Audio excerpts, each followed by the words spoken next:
అందరికి నమస్కారం. ఋషిపాల్ అనే ఒక దేవుని సేవకుడుగా తను ట్రైనింగ్ తీసుకొని, యేసు దేవుడు కాదు, బైబిల్ అంతా అబద్ధమని మరి క్రైస్తవ వ్యతిరేకులతో కలిసి, మతోన్మాదులతో కలిసి కొన్ని ఇంటర్వ్యూలు చేసి, యేసు పైన, బైబిల్ పైన, పాస్టర్ల పైన రకరకాల వ్యతిరేక ప్రచారాలు చేసినటువంటి వ్యక్తి. దేవుడు నన్ను దర్శించాడు. నేను బాధపడుతున్నాను. నువ్వు చేస్తున్నది తప్పని దేవుడు నాతో మాట్లాడాడు. గనుక క్రైస్తవ సమాజం నన్ను క్షమించండి అంటూ ఒక వీడియోతో లైవ్‌తో ముందుకొచ్చాడు. అతడు ఏం మాట్లాడాడో దీని గురించి మరి క్రైస్తవ్యం ఏ విధంగా రెస్పాండ్ అవుతుందో ఏంటో ఒకసారి చూద్దాం రండి. ఈరోజు ఈ పోటీల లైవ్‌లోకి రావడానికి గల కారణం ఏంటంటే, చాలా పెద్ద కారణమే ఉంది.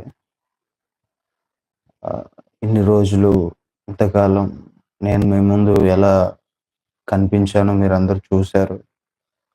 క్రిస్టియానిటీ గురించి ఇష్టం వచ్చినట్లు మాట్లాడుతూ, ఇష్టం వచ్చినట్లు వ్యాఖ్యలు చేస్తూ, అవమానపరుస్తూ, నిందిస్తూ చాలా పెద్ద తప్పు చేశాను. చాలా పెద్ద పాపం చేశాను. సరిదిద్దుకోలేని ఘోరమైన పాపాన్ని చేశాను నేను. నాకు తెలుసు. నాకు ఇప్పుడిప్పుడే అర్థమవుతోంది. దయచేసి నన్ను మీరు మన్నించగలరని కోరుకుంటున్నాను. క్రిస్టియానిటీ అంతటిని నన్ను మన్నించమని, నన్ను క్షమించమని మిమ్మల్ని అందరిని అడుగుతున్నాను. ఇంతకు మించి నేనేమి చేయలేను. దయచేసి నన్ను క్షమించండి. చాలా పెద్ద తప్పు చేశాను. ఎందుకు ఇలా అయిపోయానో నాకు కూడా అర్థం కావట్లేదు. ఈ మార్పు కారణం ఏంటంటే, ఈ క్షమాపణ అడగడానికి గల కారణం ఏంటంటే, మీరు ఈ విషయాన్ని ఎలా తీసుకుంటారో నాకు తెలీదు.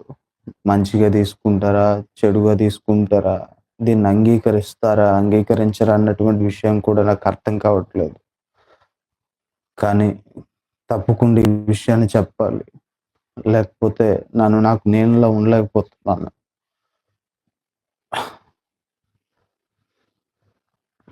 నాలో ఉన్నటువంటి గిల్ట్ నన్ను చంపేస్తుంది. దయతో నన్ను మన్నించండి. ఇలా మీ ముందుకొచ్చి మాట్లాడడానికి గల కారణం ఏంటంటే, నాకు ఆ ప్రభు, ఆ యేసయ్య దర్శనం ఇచ్చారు. ఆయన నాతో మాట్లాడారు.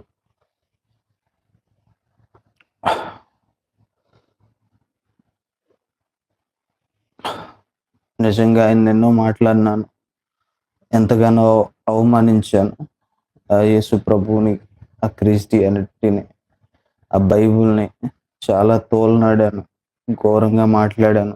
బట్ నిన్నటి దినాన ఆ యేసు ప్రభు నాకు దర్శనం ఇవ్వడం, నాతో మాట్లాడడం, నా వలన ఆయన చాలా బాధపడ్డాడు అన్నటువంటి విషయాన్ని ఆయన నాకు చెప్పడం, అదంతా జరిగింది. కాబట్టి నేను ఇలా మీ ముందుకొచ్చి మిమ్మల్ని క్షమాపణ అడగగలుగుతున్నాను. ఎప్పుడైతే ఆ దేవుడు నాకు ప్రత్యక్షం అయ్యాడు, నాతో మాట్లాడాడు, అప్పటి నుంచి ఆ గిల్ట్ నన్ను చంపేస్తుంది. నేను మంచిగా ఉండలేకపోతున్నాను. ఎంతో ఘోర పాపాన్ని చేశాను. ఇష్టం వచ్చినట్లు మాట్లాడాను, తిట్టాను, అవమానపరిచాను, నీచంగా మాట్లాడాను. దయచేసి నన్ను మన్నించండి. దయచేసి నన్ను మన్నించండి. ఇంతకుమించి నేనేమి చేయలేను. ఆ ప్రభువు నాతో మాట్లాడాడు. స్వయంగా నేను విన్నాను. నా కళ్ళతో నేను చూశాను. ఇంతకుమించి ఏం చెప్పుకోలేకపోతున్నా. క్రిస్టియన్స్ అందరికీ చేతులెత్తి క్షమించమని అడుగుతున్నాను, మన్నించమని కోరుతున్నాను. దీన్ని మంచిగా తీసుకుంటారా, చెడుగా తీసుకుంటారా, ఎలా తీసుకుంటారో నాకే తెలియదు. ఈ విషయాన్ని అంగీకరిస్తారా, అంగీకరించారా విషయం కూడా నాకు అనవసరమైనటువంటి విషయం. బట్ ఆ దేవుడు నాతో మాట్లాడాడు కాబట్టి ఖచ్చితంగా మీ అందరికీ ఈ విషయం తెలియాలి. నేను చేసిన పాపం తెలియాలి. నేను అడిగిన క్షమాపణ మీ అందరికీ తెలియాలి అన్న ఉద్దేశంతోటే ఈరోజు ఈ క్షణం ఇలా లైవ్‌లోకొచ్చాను. ఇంతకుమించి నేనేం మాట్లాడలేకపోతున్నాను. దయచేసి మీరందరూ నన్ను క్షమిస్తారని కోరుకుంటూ ఈ లైవ్‌ని మీకు ముగిస్తున్నాను.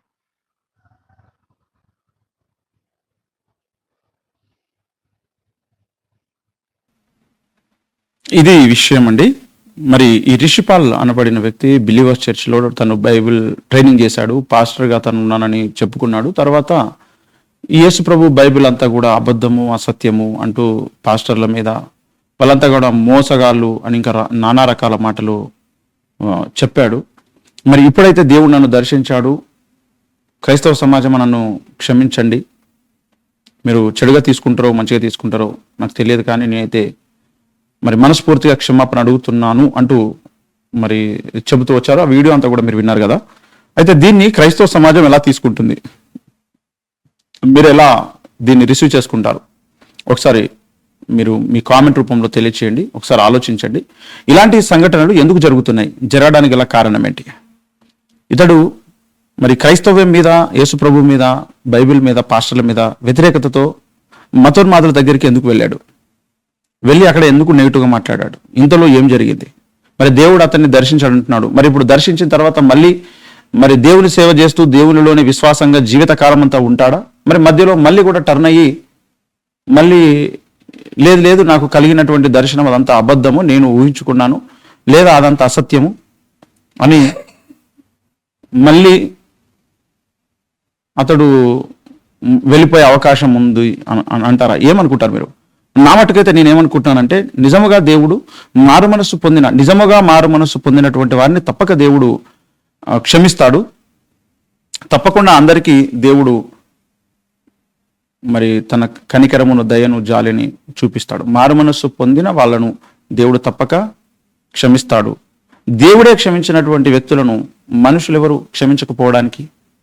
నిజంగానే అతడు బైబిల్ని, పాస్టర్లను దేవుని గురించి చెడుగానే ప్రచారం చేసి ఉండొచ్చు, చెడుగా మాట్లాడి ఉండొచ్చు. కానీ మరి దేవుడు నన్ను దర్శించాడని చెప్తున్నాడు, నేను నిజంగానే పశ్చాత్తాపడుతున్నాను, మారు మనస్సు పొందుతున్నాను అన్నాడు. మరి దీనిని దేవుడు స్వీకరిస్తాడా, స్వీకరించాడా అంటే నేనైతే ఏం నమ్ముతున్నానంటే తప్పక దేవుడు స్వీకరిస్తాడు. రిషిపాలను దేవుడు తప్పకుండా దేవుడు మళ్ళీ క్షమిస్తాడు, తన సేవలో వాడుకుంటాడు. మళ్ళీ అలాంటి తప్పు చేయకు అని దేవుడు మరి అతనికి మళ్ళీ అవకాశం ఇస్తాడు. కానీ అతడు ఇప్పుడు తీసుకున్నటువంటి ఈ తీర్మానంలో జీవితకాలం అంతా ఉండి దేవుని సాక్షిగా జీవిస్తే తను దేవుని కొరకు ఒక గొప్ప సాక్షి నిలబడగలడు, దేవుని కొరకు వాడబడగలడు. అంత తొందరగా అందరూ డైజెస్ట్ చేసుకోలేకపోయినా ఈ విషయాన్ని మెల్లిమెల్లిగా అందరూ అర్థం చేసుకుంటారు. తను చేసే యాక్టివిటీస్ని బట్టి, ఈ రిషిపాల్ తను చేసే సేవను బట్టి లేదా తను ఇచ్చే సాక్ష్యాన్ని బట్టి భవిష్యత్తులో దేవుని కొరకు వాడబడేదాన్ని బట్టి ఒక్కొక్కరు రియలైజ్ అవుతారు.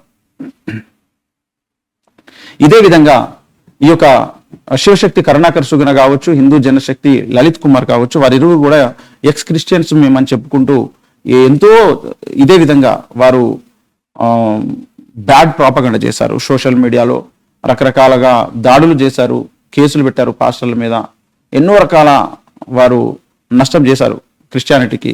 యేసు ప్రభువును అవమానిస్తూ, బైబిల్ని గురించి అవమానిస్తూ, పాస్టర్లను తిడుతూ, విశ్వాసాలను ఎక్కిరిస్తూ ఈ విధంగా ఎన్నో చేశారు. ఏమో నేనైతే అనుకుంటున్నాను, దేవుని చిత్తమైతే వాళ్ళు కూడా రేపు భవిష్యత్తులో ఇలాంటి సాక్ష్యం చెప్తారేమో, చెప్పాలని నేను కోరుకుంటున్నాను. నేనైతే ఎన్నోసార్లు ప్రార్థిస్తున్నాము ఇలాంటి వారందరి గురించి కూడా ప్రార్థన చేస్తున్నాము.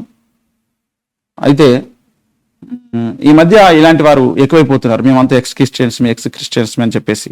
అలాంటి వారు తప్పకుండా మారు మనసు పొందుతారని, వారు తప్పు దిద్దుకుంటారని అనుకుంటున్నాను. రిషిపాలు తను ఒక సేవకుని, నేను బైబిల్ నాకు అర్థం కాలేదు, బైబిల్లో చాలా ప్రశ్నలు ఉన్నాయి, ఇదంతా తప్పుల తడక అంటూ మాట్లాడినప్పుడే అయ్యో దేవా ఇతనికి మారు మనసు దయచేయండి, క్షమించండి, ఇతనికి సరైనటువంటి మార్గంలో నడిపించండి అని చాలా మంది ప్రార్థించారు.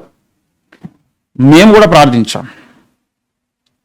మరి దేవుని కృపలో దేవుడు జ్ఞాపకం చేసుకొని మరి నిజంగా అతనితో మాట్లాడి నిజమైన మారు మనసు అతను పొంది ఉన్నాడేమో. మరి కొద్ది రోజులు మనం వెయిట్ చేస్తే అది నిజమో కాదో తేలిపోతుంది. కానీ నిజముగా దేవుణ్ణి క్షమించమని అడిగితే తప్పక దేవుడు క్షమిస్తాడు.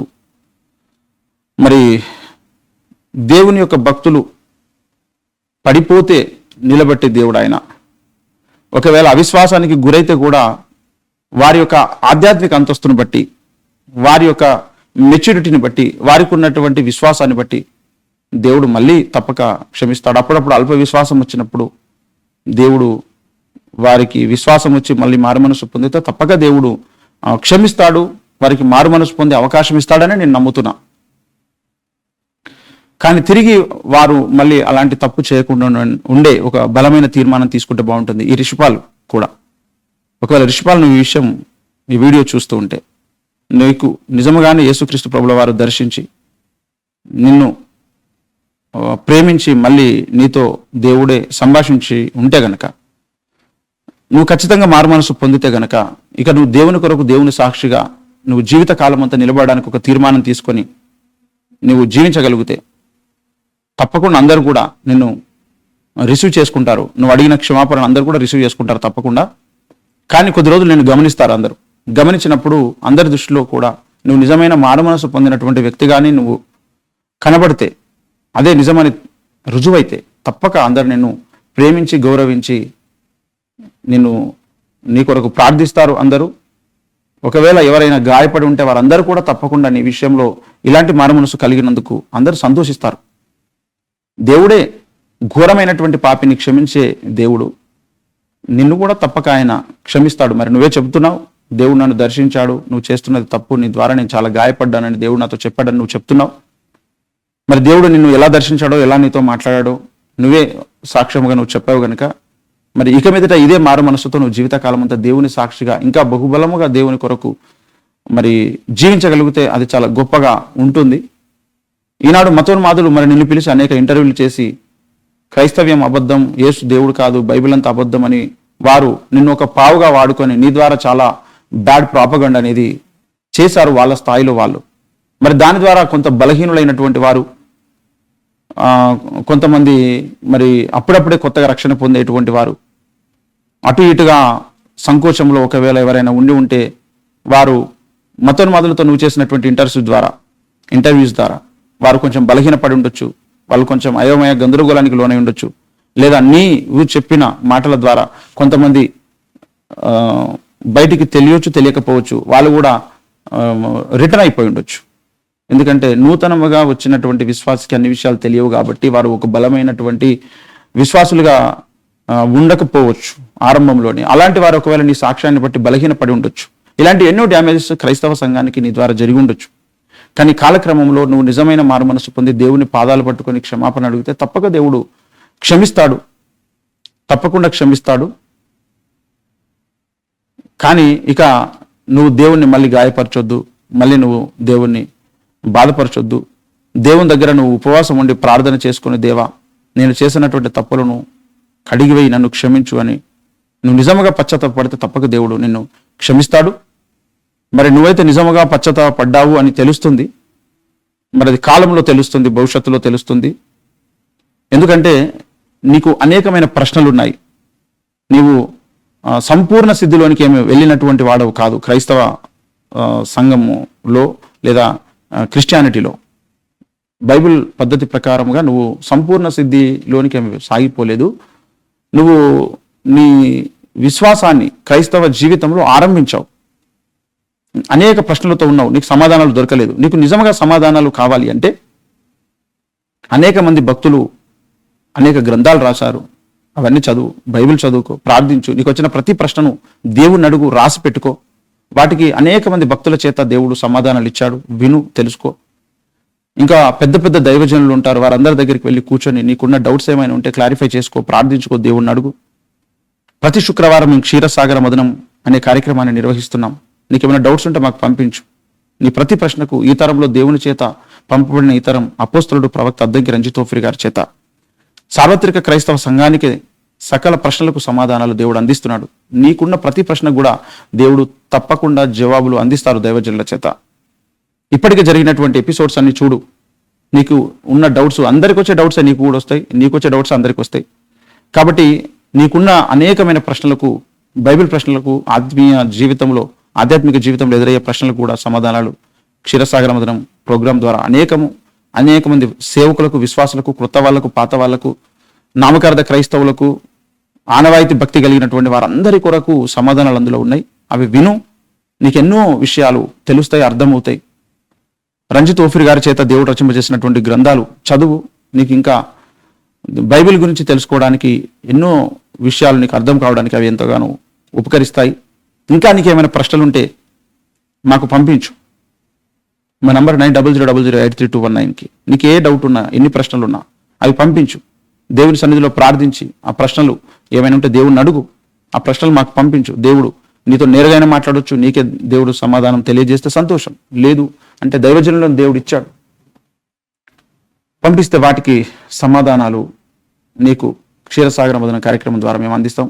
ఈ రిషిపాల్ ఒకరి గురించే కాదు, ఇంకా యావత్ క్రైస్తవ సమాజంలో ఎంతమంది ఉన్న వారందరి కొరకు కూడా ఉన్న డౌట్స్ని క్లారిఫై చేయడం కొరకు ఈ యొక్క కార్యక్రమం అనేది జరుగుతుంది. ఇలాంటి వారు పడిపోకుండా, ఇలాంటి వారు ఇలా ఎవరో చెప్పిన మాటలకు లోబడి రెచ్చిపోయి సరైన అవగాహన లేకుండా మరి తొట్టుపాటుకు గురయ్యేటువంటి వాళ్ళు, విశ్వాసం నుంచి తొలగిపోయి ప్రమాదం ఉన్నటువంటి వాళ్ళు, తొలగిపోయేటువంటి ప్రమాదంలో చిక్కుకున్నటువంటి వారందరి కొరకు నిజ దేవుని గురించి, సత్య సారాంశం గురించి, బైబిల్లో ఉన్నటువంటి ప్రశ్నలన్నిటికీ సరైనటువంటి జవాబులను మీరు పొందుకోవాలనుకుంటే తప్పకుండా మీరు క్షీరసాగర మదనం కార్యక్రమాన్ని చూడండి. మీకున్న డౌట్స్ క్లారిఫై అవుతాయి. ఇప్పుడు ముందు రిషిపాల్కి ఏదైనా డౌట్స్ వచ్చినప్పుడు ఆయనకు క్లారిఫై చేసేటోళ్ళు లేరేమో బహుశా. లేని కారణం చేతనే అతడు ఈ సోషల్ మీడియా ద్వారా ఈనాడు మతోన్మాదులు రెచ్చగొట్టే చేస్తున్న వ్యాఖ్యలు కావచ్చు, వాళ్ళు చేస్తున్న అబద్ధపు వీడియోలు కావచ్చు, అసత్య ప్రచారం కావచ్చు, వాటన్నిటిని విని బహుశా ఆయన అటు అట్రాక్ట్ అయ్యి నిజమే అనుకుని ఉండొచ్చు. కానీ ఇప్పుడు దేవుడు నాతో మాట్లాడాడు అని తను చెబుతూ మరి రియలైజ్ అవుతాను. ఎందుకంటే ఆయన భక్తి జీవితంలో మరి తన వయసు కూడా చిన్నగానే ఉంది కనుక అతడు విశ్వాస జీవితంలో ఎన్నో అనుభవాలు ఘటించిన వాడేమి కాదు. ఇప్పుడిప్పుడే చిన్న చిన్న అడుగులు వేస్తున్నటువంటి వాడు విశ్వాస జీవితంలో. విశ్వాస జీవితం అనేది ఇది ఒక యాత్రతో చెప్పబడతా ఉంది కనుక ఇంకెంతో నడవాల్సి ఉంది. గురి యొద్దకి నేను పరిగెడుతున్నానని పౌలు చెప్పాడు. మనం ముందున్న వాటి కొరకు వేగిరంగా పరిగెత్తాలి. ఈ యొక్క ఆత్మీయ యాత్రలో మనం ఎంతో ప్రయాణం చేయాల్సి ఉంటుంది. ఐగుప్తు నుంచి కనానుకు ఇశ్రాయేలీయులు 40 ఏళ్ల యాత్ర చేసినట్టుగా ఎంతో నడవాలి. ఎన్నో ఒడిదొడుకులు, ఎన్నో కష్ట నష్టాలు, ఎన్నో ఇరుకులు, ఇబ్బందులు, ఎన్నోసార్లు రకరకాల మరి అవిశ్వాసంలోనికి వెళ్ళిపోయేటువంటి కొన్ని పరిస్థితులు కూడా ఎదురయ్యే అవకాశం ఉంటుంది భక్తి జీవితంలో. ఇశ్రాయేలీయులందరూ మోషే ఏమయ్యానో అనుకున్నారు. దేవుడు మాకు నీళ్ళు ఇవ్వడం లేదు, భోజనం ఇవ్వడం లేదు, దేవుడు ఎక్కడ వెళ్ళాడు అనేటువంటి ప్రశ్న కూడా వారికి వచ్చింది. మోషే మాకు దొరకడం లేదు, మోషే ఎక్కడికి వెళ్ళిండో మాకు తెలియదు. ఈ విధంగా ఎన్నో రకాలుగా వారు దేవుని మీదకే తిరగబడినటువంటి పరిస్థితిని మనం చూసాం. అదేవిధంగా ఒక్కొక్కరి ఆత్మీయ జీవితం ఒక్కొక్క విధంగా ఉంటుంది. ఈ యొక్క ఆత్మీయ యాత్రలో మనము ప్రయాణించినప్పుడు మరి ఋషిపాల్ చాప్టర్ ఒక విధానంలో సాగింది.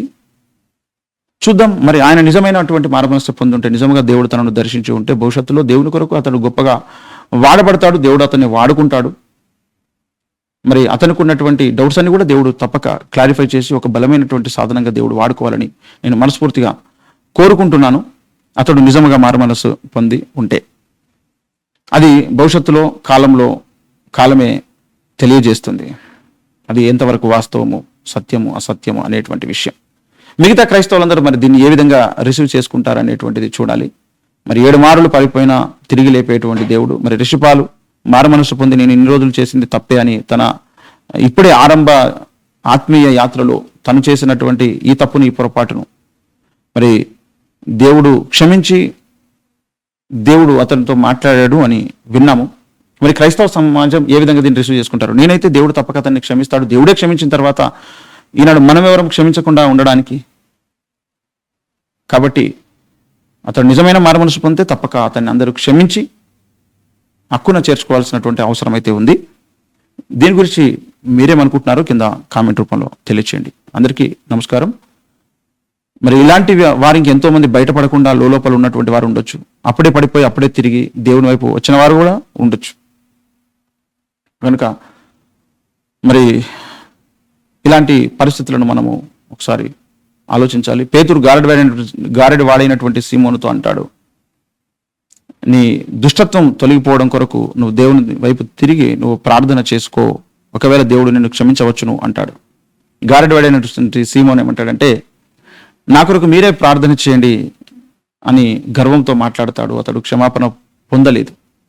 అదే ఇప్పుడు ఇక్కడ రిషిపాల్ ఒకవేళ నిజంగానే దేవుణ్ణి దూషించి, దేవుని రక్తాన్ని, దేవుని యొక్క వాక్యాన్ని, భక్తులను దూషించి దేవునికి ఒకవేళ దూరమైపోయినా తిరిగి అతడు క్షమించుము దేవా అని దేవుని పాదాలు పట్టుకొని అడిగి మరి వేడుకున్నప్పుడు దేవుడు తప్పక అతన్ని క్షమిస్తాడు అని నేను నమ్ముతున్నాను. అతడు ప్రార్థిస్తే దేవుడు తప్పక అతన్ని క్షమిస్తాడు. కనుక మరి అతడు దేవుణ్ణి వేడుకొని ఉంటాడు, ఎందుకంటే దేవుడు తనతో మాట్లాడాడు కనుక తను పశ్చాత్తాపడుతున్నట్టుగా తెలుస్తుంది. కనుక చూద్దాం మరి భవిష్యత్తులో ఇంకా ఏ విధంగా ఈ యొక్క విషయం ఉంటుందో అనేటువంటి విషయాన్ని. ఇప్పటికైతే ఇది విషయము. మీరేమనుకుంటున్నారో కూడా మీరు తప్పక కామెంట్ చేయండి. అందరికీ నమస్కారం. Praise the lord.